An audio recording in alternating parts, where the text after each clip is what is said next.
all traction is pain, but not all pain is traction, right? And so it's like knowing when it makes sense to like double down and say, I'm going to persevere. I'm going to go through this. That's why it's pivot or persevere, because that or is, and I don't think a lot of people know how to do that. And we just have, maybe this might just me projecting on the world. But I feel like we just overvalue grit.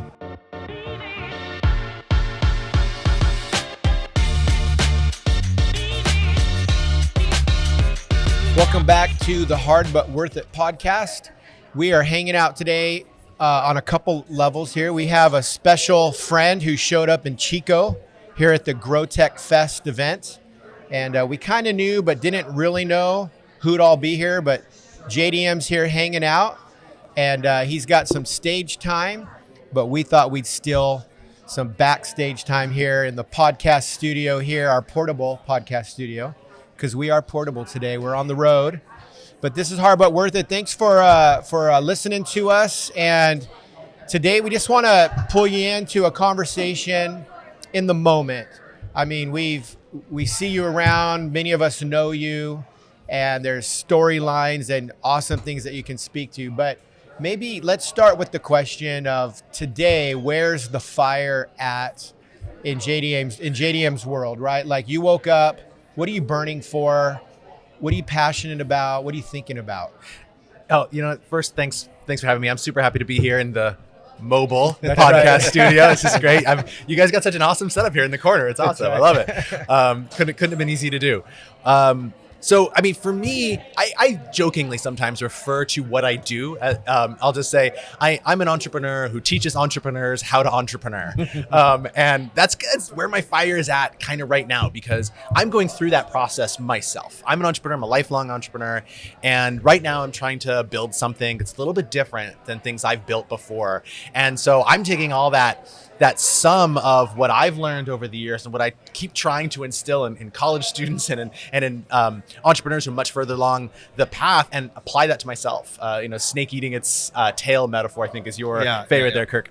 And so that's where my head's at. I'm just stuck in that space of how do I take esoteric, weird concepts that I have no trouble applying to other people and turning that power of perception on myself into some means as productive. And it's a lot harder than I expected it to be. Yeah. We, JDM and I have an opportunity to sit down and talk together and brainstorm about every couple of weeks. And the other day I was describing our content journey and what we're building here and where we are and what we've learned and all that kind of stuff. And he says to me, "Oh, have you ever heard of the monkey on a pedestal problem?" And I'm like, I really want to say yes. I really want to say yes, because I know it's cool and I haven't. It's so rare. I get to bring something like that to the table that Kirk doesn't know. So it's awesome. So why don't you tell us a little bit about the monkey on the pedestal problem? Yeah. So I do forget where this comes from. I know it comes from a book, but basically the monkey on the pedestal problem is, like, let's say that you are tasked with teaching a monkey to recite Shakespeare on a pedestal. What most entrepreneurs will do, or most anybody would do first, is build the pedestal. And there's a number of reasons for that, right? We understand what that means, what that looks like. It is a necessary component of the monkey reciting Shakespeare on a pedestal. You have to have the pedestal. But psychologically, it's because it's easy. Right? It's because it's the thing that we know we can do. And so if you're an employee somewhere, it's your boss can come by and say, what progress you have? Well, the podium's 3 feet tall now. We only have 1 foot to go, right? Yeah. It's really easy to report progress on it. And if you're not in another company and you're working for your own, it's the same thing. You can point back to that. It's like, I'm building my app. I've got more lines of code today, or whatever it is that you're working on. But it's not the important part. Why? Because we know how to build a freaking pedestal. Right. It's not difficult, and therefore it's not even interesting. The hard part is the monkey reciting Shakespeare. And so that's where our attention, needs to be. That's the monkey on the pedestal problem. It's a focus question. Yeah. And so what's your pedestal and what's your monkey quoting Shakespeare? So the monkey quoting Shakespeare is, I have this concept that I call traction thinking. And it's this distillation of a lot of what I've learned over, I don't like saying this, but decades now. I'm nigh on 40, and so I'm aware of time these days. But it's a distillation of kind of all that I've learned as an entrepreneur and spending time hanging out with other entrepreneurs. And so I want to take these concepts that in my professional experience really help people and like turn that into a platform. But the word platform there is doing a lot of heavy lifting, right? And so it's trying to figure out like what that platform is and what that looks like. And is it there's a channel question in there? Is it video? Is it podcast? Is it Substack? I know I do all of those, right? But I do all of those, which is its own thing. But for me, like the monkey, that's the monkey, right? The monkey is figuring out what is the right distribution channel for this. Where are my customers? How can I find them, get them and meet them where they're at, such that it unlocks the whole revenue potential that's kind of tied to that long term. But the pedestal's the stuff I'm building a pedestal right now while I'm talking to you, just because it's fun. But when you're creating content, getting content done is itself valuable. So I don't want to minimize that and say like it's the pedestal, but oftentimes it is. Oftentimes it's easier. Like I have this weekly newsletter that I write. It's called 321 Traction. It's the same format every time. It's well understood. I have a process for it. 3 big ideas from me, 2 ideas that I've curated from others in one question. I got this database of ones that I've collected over the time, and I synthesize it together and put it. It takes time, but it's a well-known process. Yeah. And so if I'm going to go and experiment with, let me do this deep dive into a topic and see if that resonates with people, or let me try to run a landing page test to see if I can get interest in this webinar, this paid webinar that I have coming up. Those are the monkey on the pedestal. Yeah. Actually, I'll just write next week's 321 Traction. Yeah, let's do that again. Let's do that again. Yeah. I've only done it 80 times. It's fine. So I'm curious. So we would say that building the pedestal and even getting the monkey to stand on top of the pedestal is hard. Yeah. That's what I think you're saying. There's real work there. Getting a monkey to quote Shakespeare is really hard. Yes. So we're talking about distribution, right? Really trying to figure that out. But what you're describing to my ears is this resistance that we have towards the really hard. And so we do the hard instead. Yes. Right? And so we might want to title this episode, The Really Hard and Hopefully Really Worth It, right? But there's a breakdown there that's happening. We're not doing that. We all have this problem. What has your experience been with that resistance and not ever going there? And why don't we do that? And more importantly, why don't you go do that work? Yeah, it's much easier for me to talk about why people generally, but I won't. Let's now everybody just hit fast forward, because he talks about that for about another 30 minutes, and it's Kirk really, will hold me really, really accountable. brilliant. It's amazing. But we're going to enter now with the part where you struggle right. with. Wait, it's brilliant, but we just fast forwarded 30 seconds. I don't think we did. So, okay. So I think the reasons I don't do it are actually the same reasons that other people don't do it, right? It's nearly a dodge. There's two reasons for me. Okay. So I think these are probably more like buckets. They're categories as opposed to specific things, right? Yeah. But that resistance that you're talking about, that has that feel to it, we know it. We know it every single time it comes out. I mean, we as humanity, right? We know every time that comes up, and we almost always give in to the resistance. Yeah. And there are a lot of reasons for that, which we can get to. But for me, the reason that I opt against that resistance is because there's a psychological impact of getting shit done. Yeah. And I can get a pedestal done. Yeah. And no matter what, I'm gonna turn it out, and it's gonna be good. It's gonna be on time. I might even kick ass, right? I don't know. But I could, right? It is within the cards that it's going to get done and might be kick ass. When we take on the hard work, there's the possibility that it is not. And that's the second thing, is that it's there's confusion about what do I do? How do I do it? How do I approach it? What's the right way to do that? How do I decide what is now versus what is later? All those really, really hard questions kind of come and they slide into the DMs and just start pounding, right? And those also are another resistance problem, because what we'll do, not to get too meta here, but what I do personally is I'll go, okay, no, I know this thing is important. I'm gonna set the pedestal aside. I'm gonna work on the monkey. I'm gonna get the monkey to recite Shakespeare. And then I go, okay, so I know I have all these little things standing in my way. I need to figure out the hows and the whats. And then I start figuring out all these how questions, when I'm doing now all of that investigatory how work instead of actually doing the thing. Yeah. Right? Because any moats step around moats. And it's this endless thing. And then suddenly a year passes and nothing has gotten done. And that's not where I am now, but I've certainly been there. Yeah. Right? Where just this immense amount of time passes, and you look back and you say, I've been busy and I haven't gone anywhere.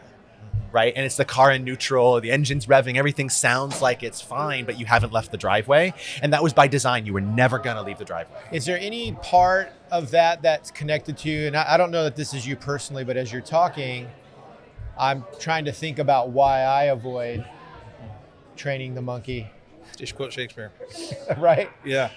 And I'm like, I wonder if part of it, and as I'm thinking about this for me, is like the first pedestal you built might have been a monkey you were training. Mm-hmm. Oh, that's interesting. Because someone else built something, the first time you attempt something, it feels like you're training a monkey if you've never built a pedestal. Mm-hmm. And so at some point, the monkey becomes the pedestal. It's the first and second mountain concept. Kind of. Yeah. I wonder. And to me, there's also a bit of luck, fortune. There's a bit of like magic in how you sometimes arrive to achieving your first pedestal or training your first monkey, and now it's the pedestal. Like to turn around and go into the next thing, I feel like there's a bit of, I didn't know what I was doing the first time, and I really don't know what I'm doing this time either. What if this time I actually don't train the monkey or build the pedestal? Like, what if I don't do it? And there's this level of, can I really do it, that exposes a level of risk and vulnerability that I don't know I'm willing to try that again. Because I know part of the first time was a bit lucky. Yeah. I fell into it. I was desperate. I had all the right things in place. But we know there's so many other contributing factors to when we have successful moments. I mean, is that something you experience? Yeah, no, I think that's a good reframe of this, because the other thing for me that I'm aware of is what I hear you saying to start with is that our accomplishments of the past might have been a monkey and a pedestal. We might have done the whole thing, but that now becomes our future pedestal. Like we've done that before. I know how to do that. Right. Okay. But in my ability to build the current thing that I have, I also know there was a bunch of things that are in the graveyard. Right. It was not the only thing I ever worked on, and almost everything, in fact, I would say everything else didn't work to the degree that this one did. And some of them were just complete failures. So there's an odds question. Right. And so now I'm going after this next thing, and I know the odds. And knowing the odds, it diffuses my optimism a little bit, or it creates this, it's not cockeyed anymore. It's like, oh, I know I'm going to have to give this 10 tries, 9 of which are going to be, 5 of which are going to be just terrible. 4 are going to be like, and maybe the one doesn't come. And it's the maybe that's like, and maybe not. And but that's what teaches you to right size your bets. What do you mean by that? Well, so if you know that you're going to let's say like the traditional frame of that 1 in 10 thing is the angel investor. Yeah. Right. So, you have you have to write 10 checks, right? And of those 10 checks you write, 5 of them you lose all your money. Yep. 3 of them maybe you break even. 1 make some money on, but it is definitely not worth the headache. But then that one covers the all the other 9, and gets you about right? a 20% return. And exactly. So that's kind of the traditional framing for that. Yep. But what is kind of embedded in that is the idea that you made 10 smaller bets and not 1 big one. Right. And so if you're looking at this graveyard and you say that my chances are low and that takes away that cockeyed optimism, I would say that's fantastic. Okay. Because that actually allows you to say, okay, well then, I want to find out as quickly as possible if it's one of the 9 or if it's potentially the 1. And you don't know right away if it's the 1. You don't know until it's the 1 that it's the 1. All you have is varying degrees of certainty, but you can take whatever effort you're doing and proportion that to that level of certainty. And yet, as easy and eloquent as that sounds, we still struggle with trying to train the next monkey. Well, because there's resistance there. We still are confronting the fact that we tend to avoid it. Yeah. I think the biggest problem is not the resistance. I think it's actually recognizing that the monkey is there. So if I were like reframe, so you were talking about like, okay, well, yesterday's monkey is tomorrow's pedestal, this thing, which is true. But I think there's a subtle way where that's really different, particularly for entrepreneurship, because I view the pedestal as almost commoditizing the process. There's a thing that even if you don't know how to do it, you know there's somebody who does. Somebody can do this thing. And all I have to do is throw some money at him. I may not have it now, but I know that eventually if I teach this monkey to recite Shakespeare, I can throw somebody's going to give me some money to throw at a pedestal. Right. Yeah. Right? Yeah. That's but true. the monkey teach Shakespeare, like nobody knows how to do that. Right. Like we're going to get all the expertise and advice that we want on how iambic pentameter works and how that relates to the palate of the monkey, and we can learn like but you can't just put that in a monkey's head. Right. It just doesn't. So like there's work there that we have to figure out. And that's the entrepreneurship piece of it, is that there's work that we have to really figure out. It's the work that's unknown. And in that unknown space, which is scary, it's where, there be dragons or there here be dragons, whatever the map's supposed to say, right? That concept, that's where that is, because we don't want to look into the thing because it's scary. So we're going to focus on the thing that is hard and maybe worth it. Yeah. And something that we can learn and acquire skills for that can serve us well. It's not that it's not valuable. It is valuable. But for this particular question, I just don't know if it's very interesting. Yeah. If you right size bets, do you think you deal with the dragon? Do you think you deal with the monkey? Is that the hypothesis? I think there's probably two things there. I think it makes it easier because part of it feels like the size of the thing, right? Yeah, so like we don't want to make this big public mistake, Right. right? And so to avoid that, we're going to work on a simpler thing. And so if we right size it, we're maybe lowering that resistance a little bit, because we can get to the point where we're like, okay, well, that's not so bad. So the resistance doesn't go away. It doesn't. And it doesn't go away. You're still going to have to, but you can oversize it, make it so big that it's these epic fails.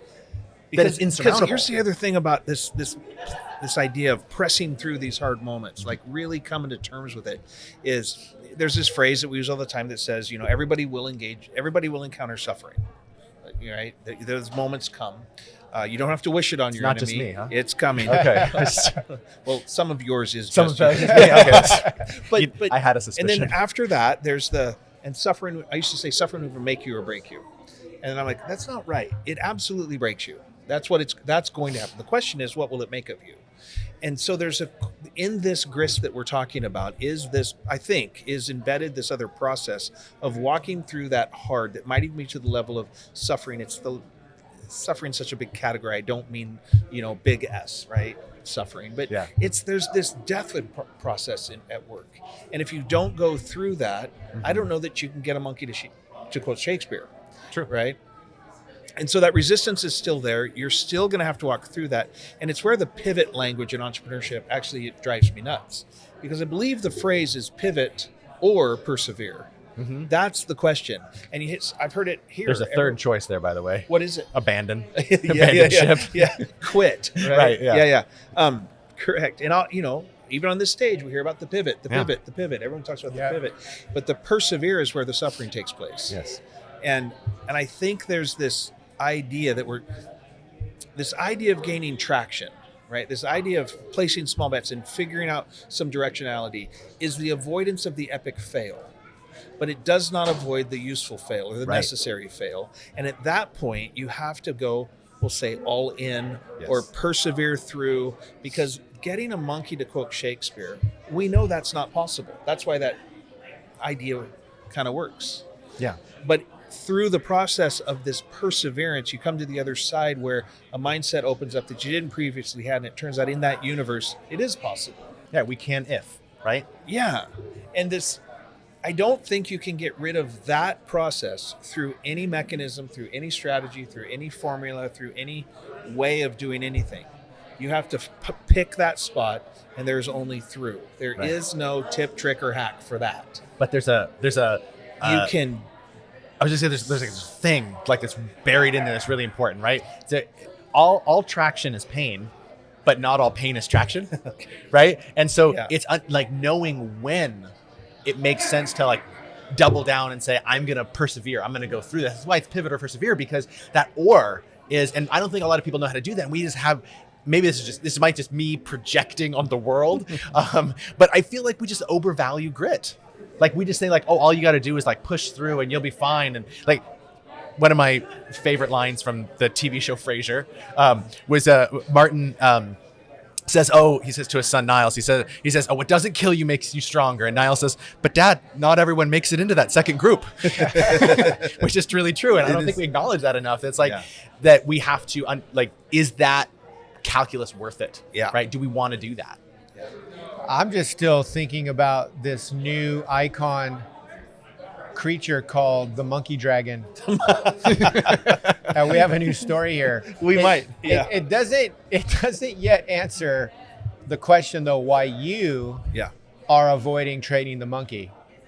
Because we went onto this little roundabout because I'm like, I wonder if why I Kirk warned you. Avoid it. But I'm just wondering, like, where is that for you still? Because there is a level of you see the hard, but there's this other hard, and we don't do it. You know, we avoid it for whatever reason. Yeah. And that's a common trait. I think most entrepreneurs who've had a success, they've planted their flag in a mountain, probably wrestle with that more than their first mountain. I wonder if it's even more common in that second, third. I think there's a variety of ways to frame what you're describing, which makes us understand that we've been wrestling with that question as a group for a long time. So back to Mitch's question. Yeah. So me personally. So one of the fun things about resistance is that it changes every day. Right. Today's monkey is not necessarily tomorrow's monkey. That's part of this. It's also it's where the analogy kind of breaks down a little bit, because teaching a monkey to recite Shakespeare is going to take a long, long time. And some monkeys do, but other things are just day-to-day things. So the thing itself can shift. But for me, to answer your question, like, why don't I then just tackle the monkey every single time? For me, I end up falling into usually a couple of simple traps. And they're easy to avoid. No, that's not. They're not complicated to avoid. They're simple to avoid. They're hard to avoid, but they're simple to avoid. I don't know if that distinction makes sense between, hard versus complex, right? Two things. Okay. The right answer is often easy to see, but hard to do. Right. So we complicate it so we don't have to see it, so we don't have to do it. Exactly. Then there's a couple strategies that I use, and it's never intentional, right? We just have to be able to recognize, through introspection and mindfulness, like, this is a thing that's happening. One of them for me is that I think it's intentional, even if it's not conscious. I will intentionally overcomplicate the thing, right? As if the monkey and Shakespeare are not complicated enough, I'm going to make it even more complicated, because as soon as it's that big thing, I have an excuse for it not getting done. Yeah. And what is the difference between not teaching a monkey to recite Shakespeare today versus tomorrow? There isn't one, right? We have to keep the future in tension with the present. And the only way to do that is by defining the present differently than the future. Yeah. And so I think this may have come from one. So I would say that knowing you the way I do, that is simply that your brain, you as a human, loves solving big, complicated puzzles. I do. I know. I want to toil over them, right? Right. And so one of the best strategies you could ever use is your strength at solving complicated puzzles. Again, I'm amazing at it. Correct. And so we make it overcomplicated, because then you get to deploy your strength, which is actually, in that case, a weakness. Which is harmful. And so if we're able to break that down into something smaller, we get something a bit more meaningful. And we also get we will, by going through that process, give ourselves the tools to make resistance easier to overcome in the future. As an example, let's say I wanted to write like a big deep dive, which is something I'm doing right now. One of my monkeys right now is I'm writing a deep dive on this thing that I call the credible theory of hugeness. And my target is about 3,000 words. So it's not even that much, right? Like there was a time last year I was writing, 400 words a day. So if you do the math there, I could get this done pretty darn fast. It's not the word count, but it is more complex because it's one story and like the whole thing. But anyway, that's one of the monkeys I'm working with. You can see me overcomplicating it in real time. Yes, I did that. You're welcome for the real-time demonstration of my failures. So I have this thing, like, I want to get this thing done. But if instead I go, okay, well, there's actually something simpler that I can do. The simpler thing is to say, all right, I want to get a word count. I want to break this down. I want it done by this time period, let's just say. And the time period doesn't matter. It's a tool that we use. And so therefore, if I just do the math, X number of days divided by Y number of words, or the other way around, actually, then I get to, this is the number that I need to write every day. Hold on. Why don't we just make it simple? And why don't you just sit down and write the piece? Because that's too amorphous. It's too hard. Yeah, but it's not complicated. It is not complicated, but it's really hard. I know that, but the question is it worth it? Yes. Then why don't we just do something hard instead of overcomplicating it by oversimplifying it? And that's an important component to it. But I also do think that, and this is a trap, the double-edged sword, right? It's all of those things. But one of the mistakes I think we make culturally in the United States is that we focus way too much on willpower. Oh, I'm not talking about willpower. Well, but that is what it comes down to at the end of the day. Because I have emails sitting waiting for me. That's not what I'm talking Yes, about. it is. I have email waiting Now for he's me. in my head. I'm reading and fortune telling. No, I think it's just called seat time. It is, but you have this is where I come back to that concept of like the future and the past being intention. So there's this metaphor I've had in my head for a long time about weight loss, and I think it may have been something that came out of a conversation you and I had many years ago. But the idea was like, let's say the doctor tells you like, bro, you really need to lose 100 pounds, and you go, oh, I mean that's like big, that's a big terrifying thing. It's also not possible. Right. Absent surgery, you can't lose 100 pounds. That's not. Well, no, you can catch on fire. Well, yes, immolation is always an option, right? Fat burns. So like that's not a thing, right? But if the doctor gives you another piece of information, says like seriously, this is really important. I want you at your annual checkup in 12 months, I want you to be 100 pounds less. It's like, okay, so now we actually have a target that we can hit. We still can't do it. There's no such thing as losing the 100 pounds. But if instead we were to say, if I lose, can I lose? It's a question that we're asking ourselves, right? Is can I lose 2 pounds a week? Because if I can lose 2 pounds a week, I can lose 100 pounds in a year. That's math, right? It does work out that simply. Right. And so then we say, okay, so now we can say, now that's an experiment. I can run it and I can see if it works. If it doesn't work, let's say you lose 1.75. Is that the end of the world? Probably not, because the doctor's going to be pretty thrilled. After 50 weeks of 1.75. Right, exactly. It's going to be totally thrilled. And if it's 2.25, that's even, it's awesome too. So that's fine. But the part that's missing though was that you can't also just say, I want to lose 2 pounds this week, because this week and next week aren't any different. They're only different in the context of keeping intention in the future. So for me, like if we just make this up, it's like, why does the seat time matter today versus tomorrow? It matters because of compounding. And we can keep that in our heads all we want, right? This idea of compounding. This is the 1% better every day thing, right? We can keep the idea of compounding in mind, but it's still going to come down to willpower, about pushing that compounding effect into place in our lives, as opposed to just saying like, what this looks like for me is this particular tangible goal. Thanks, JDM. Appreciate you taking this. And we just worked an experiment on you, and that makes you the monkey. Not the first time I've been called that. Happy to be your monkey beside Shakespeare. Someday you'll be the monkey dragon. How all occasions do inform against me and spur my dull revenge. That's Shakespeare for the kids at home.